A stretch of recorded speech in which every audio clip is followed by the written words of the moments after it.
Yes, reka nongere mbasuhuze mbifurize kugira ibihe byiza by'umugisha bakunze ba Radio France TV. Nizere ko muri amahoro. Reka tuganire rero ku nkuru zikomeye cyane kandi zikomeje kugarukwaho. Turi ku mugoroba w'itariki 20 ukwezi no kwa karindwi umwaka wa 2026. Kuva mu masaha ya kare abo twagiye tubana nabwiye ko hari inkuru ndaza kubagezaho ni imwe mu zikomeye cyane by'umwihariko kubiri kubera mu burasirazuba bwa Repubulika Iharanira Demokarasi ya Congo. Tuganira kubivugwa muri Kivu y'Amajyepfo ariko kandi tukaganira no kubivugwa muri Kivu y'Amajyaruguru no mu karere k'ibiyaga bigari muri rusange. Hari bamwe mu basirikare ba M23 batangiye kwiripotinga muri FARDC. Ese ibi bintu biri guterwa n'iki? Mbazaniye amakuru arambuye. Turaganira ku kibuga cy'imirwano, twerekezeyo mbabwira uko byitwaye mu mujyi wa Baraka situation ihari ni yihe, mu mujyi wa Uvira situation ihariho ni yihe, mu misozi miremire y'iminembwe situation ihari ni yihe. Mu kanya gato cyane nibwo nababwiraga iby'imirwano ikomeje kubera muri Fizi, aho ni muri teritwari ya Fizi birumvikana hafi neza na Minembwe. Ni imirwano ikomeje gukoreshwamo drone ndetse n'imbunda ziremereye. Byose tugiye kubiganiraho tubive imuzi n'imuzingo. Si ibyo gusa ahubwo ndanakubwira ko mwoka byaramwe muri iki gihugu cya Repubulika Iharanira Demokarasi ya Congo harimo harategurwa imyigaragambyo karabutaka. Ni imyigaragambyo iri gutegurwa ariko igamije gusaba Perezida Fradc Antoine Tshisekedi kuva ku butegetsi kwegura. Iyi myigaragambyo irimo irategurwa mu gihe uyu mugabo we arimo arwana no gushaka uko yahindura itegeko shinga kugira ngo yemererwe kuyobora manda ya gatatu iki gihugu cya Repubulika Iharanira Demokarasi ya Congo. Turitsa no ku ngabo z'igihugu cy'u Burundi, hari amakuru ari kuhavugwa muri Kivu y'Amajyepfo nubwo nibyo hari abasirikare ba M23 bari kugenda biripotinga muri FARDC, ariko nubundi urugamba rurakomeje. Ni nako ingabo z'igihugu cy'u Burundi amakuru avuga ko ziri gukizwa n'amaguru zikirukanga. Tugiye kubiganiraho mu minota mike cyane. Mbahaye ikaze abatwumva mu masaha y'umugoroba, abatwumva mu yandi masaha of course beraza guterwa n'ingengabihe yaho muherereye. Reka mubanze munyemerere tuganire kuri imyigaragambyo kubera ko ishobora kuzavugwa cyane, ishobora kuzasiga inkuru itari nziza imusozi. Ati kubera iki? Murabyibuka ubushize ubwo abagize itsinda article 64 n'abanyapolitike batavuga rumwe n'ubutegetsi bwa Perezida Fradc Antoine Tshisekedi ubwo bakoraga imyigaragambyo, abarimo Martin Fayulu bahuye n'ibibazo barabarasa barakomereka. Uyu munsi wa none rero hongeye gutegurwa imyigaragambyo karahabutaka. Inkuru rero tubwira ko abatavuga rumwe n'ubutegetsi muri Repubulika Iharanira Demokarasi ya Congo bakomeje umugambi wabo wo kwigabiza imihanda, aho nibura ku itariki ya 22 ubwo ni ku munsi wejo bundi hazaza no musibejo ego bateguye imyigaragambyo izabaho, ikaba igomba kubera ku biro by'inteko shinga amategeko. Ikaba ari imyigaragambyo yo gusaba Perezida Fradc Antoine Tshisekedi mwene Etienne Tshisekedi kuva ku butegetsi mu gihe aherutse kwemera ibiganiro bidaheza n'abatavuga rumwe nawe bigomba kuba mu mpera z'iki cyumweru twatangiye. Nkuko rero byatangajwe n'umuyobozi w'abatavuga rumwe n'ubutegetsi, yavuze ko Tshisekedi arimo guhindura intego ye ku barwanya ubutegetsi. Ati rero igihe cyo kwishima ntago ari iki, ahubwo iki ni igihe cyo guhagarika ibyifuzo bye. Ibyifuzo bye bavuga ni ibi: ni kwa guhindura itegeko shinga ndetse na ya migambi yindi yo gufata aba Rwanda fund akabashyira ku ruhande, cyangwa se hakaba hari abakongomani bamwe na bamwe aherereza ku ruhande. Ihuriro rigizwe n'abatavuga rumwe article 64 nibo bateguye imyigaragambyo ndetse baravuga yuko icyo bari gutinya ngo ni umutego w'ubutegetsi bwa Kinshasa bashobora kubategaho ngo iyi myigaragambyo kwerukana ifite. Bavuga ko bashobora kuzahura n'imbaraga z'umurengera za polisi n'igisirikare. Ibi bikaba byatumye imyigaragambyo yabo itagenda neza. Iri huriro rero rikaba rishinja umukuru w'igihugu kwemezwa n'igitutu aho gukora ibintu abitewe nuko umutima we ubyemera, ndetse bakaba bakomeza bavuga ko imihanda kuri ubu ikomeje kuba igikoresho cy'ibanze mu kuzahazwa na ruswa ndetse n'ibindi byaha bibongamira ubuzima bw'ikiremwa muntu muri Repubulika Iharanira Demokarasi ya Congo. Witwa Theophile Mbemba ni umwe mu bagize ishyaka souvenir la RDC agaruka ku mpamvu yo kutagirira icyizere Perezida Fradc Antoine Tshisekedi. yavuze ko uyu mugabo kuva yajya ku butegetsi nta terambere nta n'ikintu na kimwe ngo yigeze ageza ku banyekongo, ahubwo yakuriye intambara z'urudaca.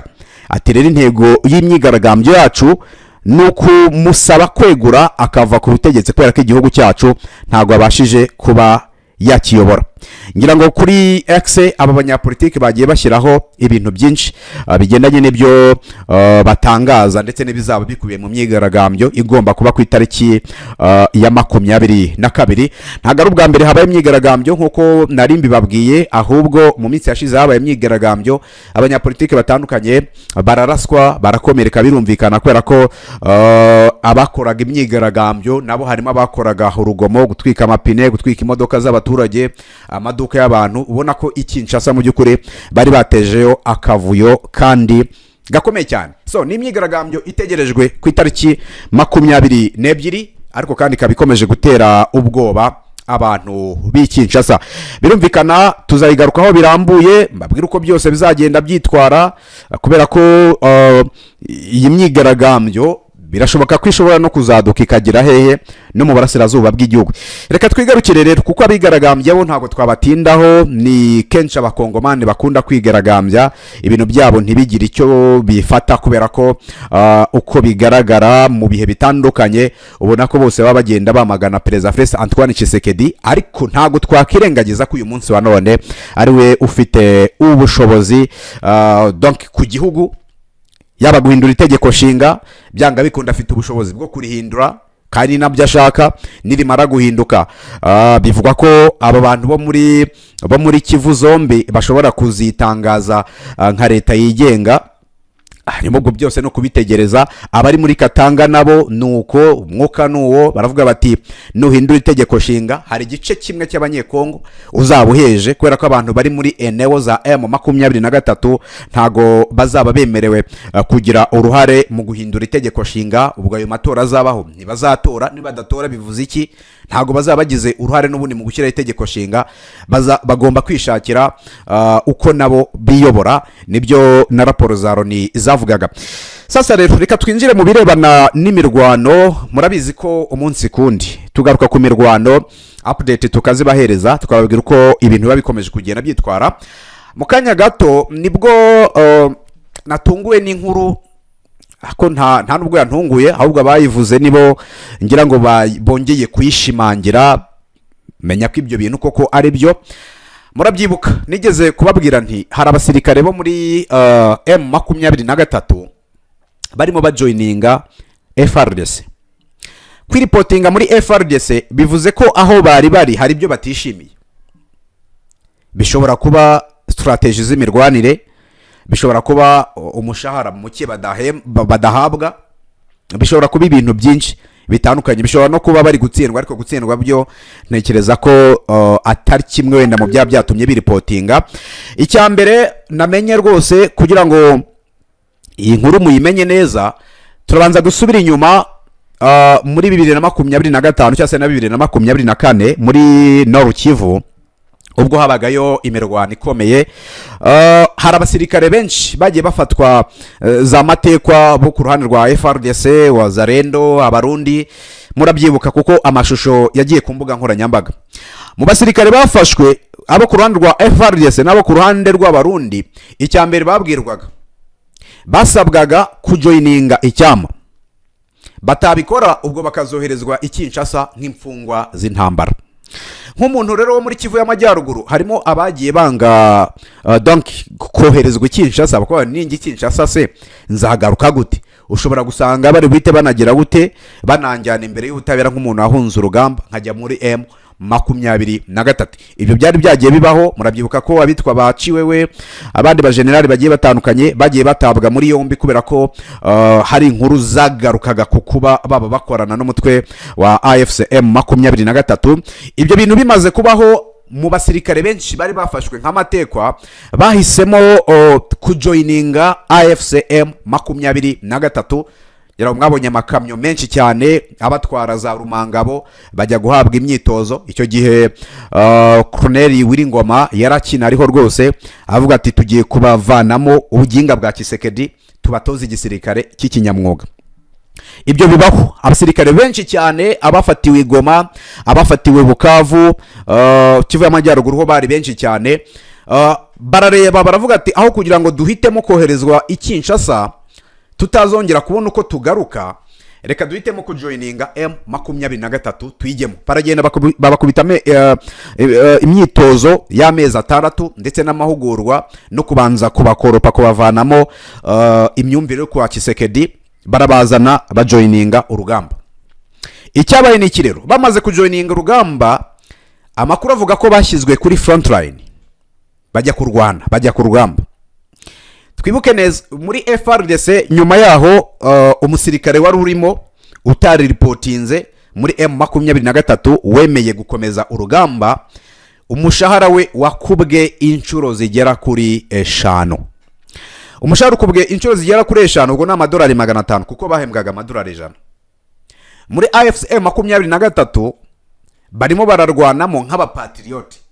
Uyu munsi wa none rero basirikare bose yaba bajoininze Cyama muri Kivu y'Amajyaruguru, abinjiyemo muri za Karehe, za Kavumu, za Bukavu, kumanuka Karinda ugira iyo bagiye bagera muri Uvira, batari kubona amafaranga nkayo abari muri FARDC bari kubona. Abo nibo uyu munsi wa none bari guhindukira ngo bagacika M23 bakinjira muri FARDC.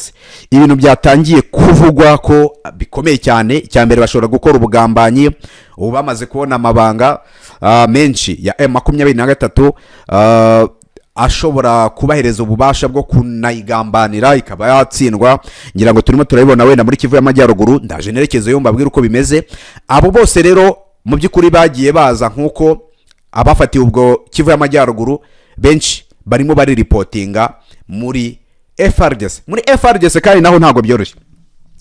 Murabizi muri Kivu y'Amajyepfo kuva agace ka Poezero kafatwa, ndagiye mbabwira operation yose uko yagenze.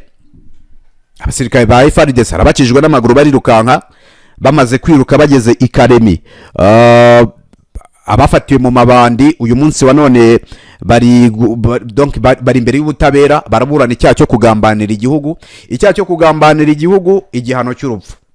Abo basirikare ba M23 rero bari kwiripotinga muri FARDC. Icyambere barimo barahunga ubukene bukabije bashya gushaka amafaranga, ariko ibigendanye n'urugamba byo byanga bikunda n'ubundi. Ntekereza ko bari buze gukomeza guhura narwo kandi urugamba rukomeye cyane. Nk'ubu ngubu rero mu misozi miremire ya Fizi, amakuru aravuga ko hari abasirikare ba M23 bongeye rwose kwiripotinga muri FARDC, bajyanwa mu bice bya za Baraka, byanga bikunda ubwo baraza gukomeza Ikaremi. Ibi birasa neza no muri Kivu y'Amajyaruguru kuko murabizi ko abo ku ruhande rwa FARDC bari bamaze iminsi bashaka kwigarurira donc agace ka Rubaya. Na agace ka Rubaya binavugwa ko z'abazarendo zafashe ibirindiro bigera kuri 6 hafi yaho, babyirukanamo M23 bafatana za matekwa. Ubwo zo kurandwa M23 abandi bari reportinga bahitamo kujoininga ingabo za leta. Mwaka byaramwe ibintu byahinduye isura ku mirongo yose y'imbere y'urugamba. Dore wenda kubirebana n'imirwano nko muri Kivu y'Amajyepfo, kuko ibyo kwiripotinga byo byanga bikunda harakomeza havugwe byinshi kandi bitandukanye kuri rezo sosiyo. Yabo ubwo abiripotinga kuri FARDC ariko iri muri Kivu y'Amajyaruguru, n'abiripotinga muri FARDC iri muri Kivu y'Amajyepfo, nubwo bitoroshye. Uyu munsi wa none hongeye kumvikana ibiturika kandi bikomeye cyane hariya muri Kivu y'Amajyepfo. Ni urugamba rw'imberenge, ni urugamba navuga ngo kugeza ubu uruhande rwa M23 rukomeje kwerekana ko rufite technology, bafite ama air defense system, bafite izo interceptors zibasha gufata ibisasu biturutse ku ruhande rwa FARDC bigiye kugwa mu banyamurenge, bakabisama bakabasha kubipfubya. Ariko kandi bakaba bafite n'imbunda kuko biravuga ko M23 bo barimo barakoresha bamudahusha ku rugamba. Ni nayo mpamvu ingabo z'Uburundi twabonye zicirwa ku bwinshi muri Poezero, matekwa zirafatwa, abandi bakezwa n'amaguru bari rukanka. Ahitwa kwa Murima haza kubaho sharing inyuma, even na n'ubu ngo biravuga ko banyuzamo bagasharinga yo ibisasu bakoresheje ama artillery yabo. Hanyuma ubu tuvugana uruhande rwa M23 rurimo rwarwanisha drone muri Kivu y'Amajyepfo. Nubwo bari kurwanisha drone, amakuru akavuga ko aba basirikare icyitwa umushahara kirimo kiragorana ni nayo mpamvu bo bari baturutse kuri FARDC bakajoininga M23 bari kongera bakisubirira hehe aho baturutse kugira ngo barebe ko bahembwa y'amafaranga. Uyu munsi rero habayeho imirwano yabereye rwose ari muri Fizi, ikaba ari imirwano yahuzaga abacancuro bo ku ruhande rwa leta ya Congo cyangwa se coalition y'Kinshasa n'izi ngabo za MRDP twirwaneho na M23, ikaba ari imirwano yo kwigarurira ibirindiro. Birumvikana hari kubaho advance MRDP twirwana M23 bakarwana ba advance bavuga bati reka kara gasozi tugafate, FARDC nayo ikaboko yevuga ati reka tuavane, kuko ku ruhande rw'Kinshasa bo bafite gahunda yo kwisubiza poezero. Narabwiye nti nihuza nzira zigera kuri 6. Iyo ufite poezero ubasha kukontorora imisozi ya Ho Plateau neza, ubasha kuba ufite imisozi ya Minembwe, ushobora kujya Uvira bikoroheye, ushobora kujya ku Ndondo bikoroheye, ushobora kujya Baraka bikoroheye. Donc ibyo bice byose ubasha kuba wabigiramo bikoroheye. Niyo mpamvu FARDC ibishaka hasi hejuru. Amakuru mfite hano imbere yanjye arambwira ko mu mirwano y'uyu munsi wa none uruhande rwa M23 na MRDP twirwaneho rwazindutse rugaba ibitero kuri position za FARDC, aho bivugwa yuko ingabo z'igihugu cy'u Burundi ibirindiro bafite muri Fizi byongeye kugabwaho ibitero, ndetse na wazarendo zigabwaho ibitero. Wazarendo zo muri iminsi zirimo zirasangiye ibirindiro na FDLR ndetse na FARDC, hanyuma abarundi bakaba bari bo bagira igice cyabo kirimo ibirindiro byabo, ni nabo baba bari kuri front line. Niyo mpamvu tubona kenshi ingabo z'igihugu cy'u Burundi zivugwaho ko zakijijwe n'amaguru zikirukanka. Urugamba rero rukomeza kuba imberenge, nuko M23 ubwo ibigabye ibitero yagabye yatagatingaga ko imisozi imwe n'imwe iri strategic ishobora no kubafasha kwinjira muri Baraka, bashobora kuyigarurira. Ibyo bikabahesha ubushobozi bwo kuba bakomeza berekeza hehe Ikaremi. Kwerekeza Ikaremi rero biraza kuba bisobanuye ko coalition y'Kinshasa itsinzwe. Icyambere, iyi M23 niba yamaze gukuramo Baraka, bivuze ko ibice byose hariya mu misozi miremire ya Fizi biri strategic baraba babifite, kuko Baraka iri mu kibaya, hariho icyambu cyerekeza i Rumonge mu gihugu cy'u Burundi. Kuko biranashoboka ko abasirikare bamwe na bamwe mu bari muri Baraka b'abarundi bashobora gufata ubwato bagahitamo kujya i Bujumbura, bagafatwa ubwo bagashyirwa imbere y'ubutabera kuko baraba bataye urugamba, cyangwa se bagahitamo kwerekeza Ikaremi bakajya kuhashyira ibirindiro bishya. Ibyo byose ni ibintu bigaragara ko bishoboka. Kugeza umunsi wa none rero amakuru ahari aragaragaza yuko ingabo za M23 byanga bikunda 90% amahirwe menshi nuko bashobora kwigarurira umujyi wa Baraka. Ibi kandi bikaba bishobora kugariza igice cya Uvira ndetse n'igice cya Karemi. Ibyo bice byose bishobora kuba byagira gute byakwigarurirwa.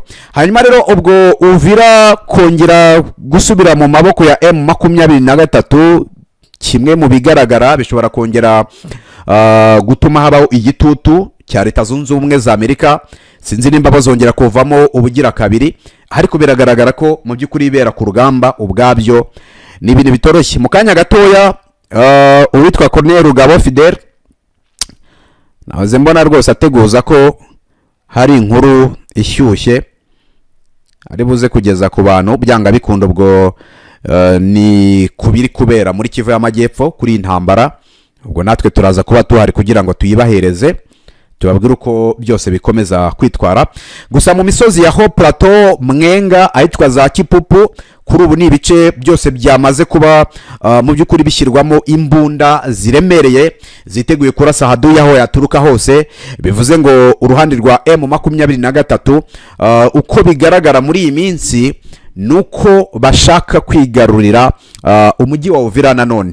Ibi bishobora kuri buze gushyira mu kaga ubutegetsi bw'igihugu cy'u Burundi, kuko nujya kureba u Burundi bwohereje ingabo muri Nord Kivu ziratsindwa, Minova ziratsindwa, Bukavu na Kavumu ziratsindwa, ibice bya za Kamanyora ziratsindwa, kugeza za Ruvungi, Katana, Sange, kugeza Uvira baratsindwa. Uyu munsi wa none kongera kubona M23 yabaturukanye muri Kivu y'Amajyaruguru iri ku mupaka wa Kavimvira byanga bikunda birashyira igitutu gikomeye cyane ku butegetsi bwa Gitega. Ubwo reka tubitegereze kuko byose ni ibintu navuga ngo birashoboka cyane, ni ibintu bishoboka cyane. Ubwo no kubitegereza tukareba uko bikomeza kwitwara muri Kivu y'Amajyaruguru. Ntago ndibuze gutinda kuri ibi bitero bya za FDLR by'umwihariko muri teritwari ya Rutshuru, kuko ngira ngo uku kwezi kuva kwatangira hagiye habaho ibitero beza no kurangira mu by'ukuri za wazarendo zisemo kugaba ibitero ariko mu byerekezo bitandukanye,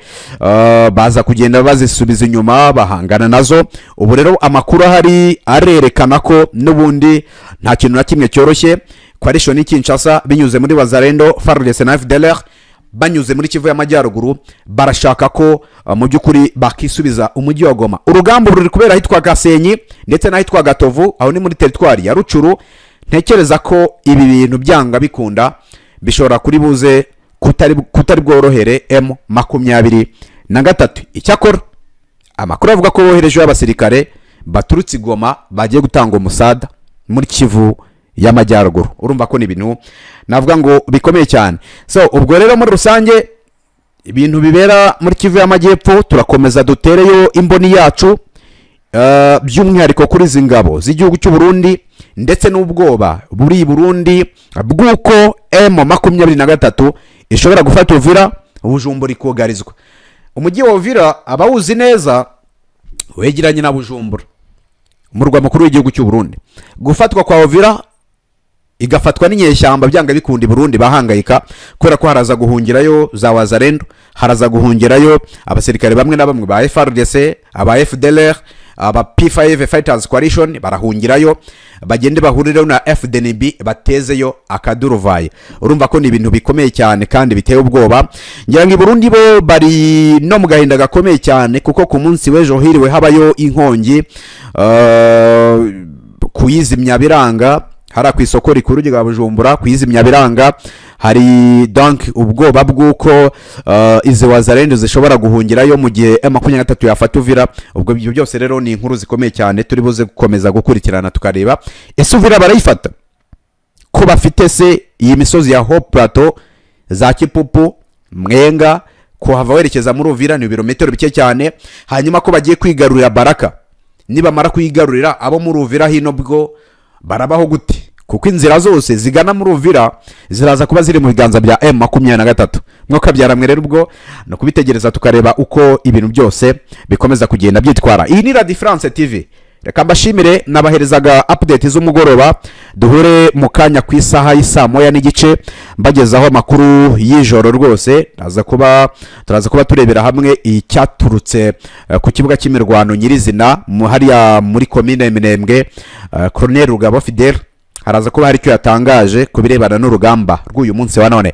Reka nkubwira ngo kora sabone cyangwa se subscribe niba utarabyondaho uze kubona notification ikiganiro nituza kuba tugiteretseho. Hagati aho gahunda z'amakuru y'ibiganiro bya Radio France TV byo birakomeje.